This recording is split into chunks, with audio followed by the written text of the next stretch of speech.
সকাল সকাল আমার মন গেছে খারাপ হয়ে। ওই যে ওইখানে পিকু বসে আছে, পিকু পিকু পিকু ওখানে বসে আছে। এইখানে আমার পিকুর ফ্রেন্ড পকি ভিতরে ছিল, পকি উড়ে গেছে। পকি উড়ে গেছে কিভাবে?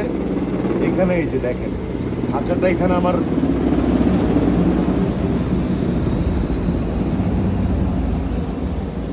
এটাকে লাগানোর কোনো ওয়ে খুঁজে পাচ্ছি না। এটা কোনো কথা?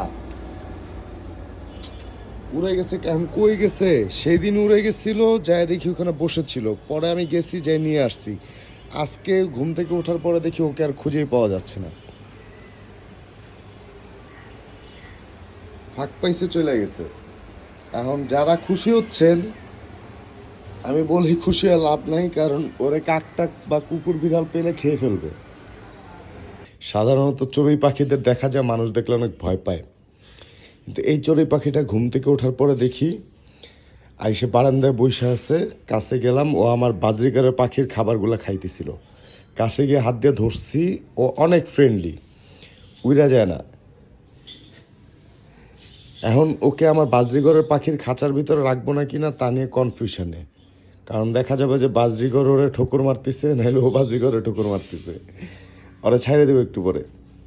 যেহেতু দেশি পাখি, খাঁচায় বন্দি করা উচিত না। কেউ খাঁচায় বন্দি করবেন না দেশি পাখিদের। বাজরি ওই যে ভিতরে ডিম পারছে, ডিম পারছে, ও তা দেয়। ওরা হচ্ছে টোনাটুনি। আর এই পিকুর বান্ধবী চলে গেছে। পিকুর মনটা অনেক খারাপ। পিকু খালি বাইরের দিকে তাকায় থাকে। আর থাক, কষ্ট পেও না। আর চড়ুই পাখিটাকে এখানে রাখা ঠিক হবে না। চড়ুই পাখিটাকে আমরা ছেড়ে দেব। তো দোয়া করবেন আমাদের জন্য, যাতে ওর সবগুলো বাচ্চা ফুটে।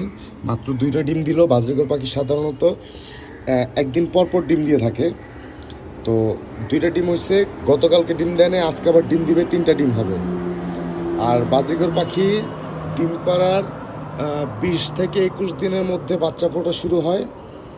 তো সাধারণত বড় বাচ্চা যেরকম ডিম একসাথে পারে না, সেরকম বাচ্চাগুলো একসাথে ফুটবে না।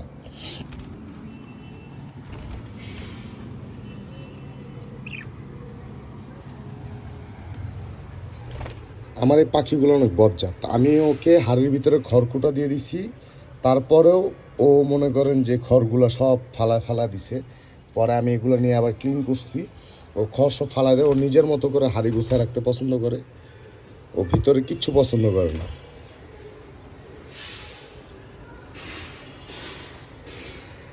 এই তুমি আম্মু হবা?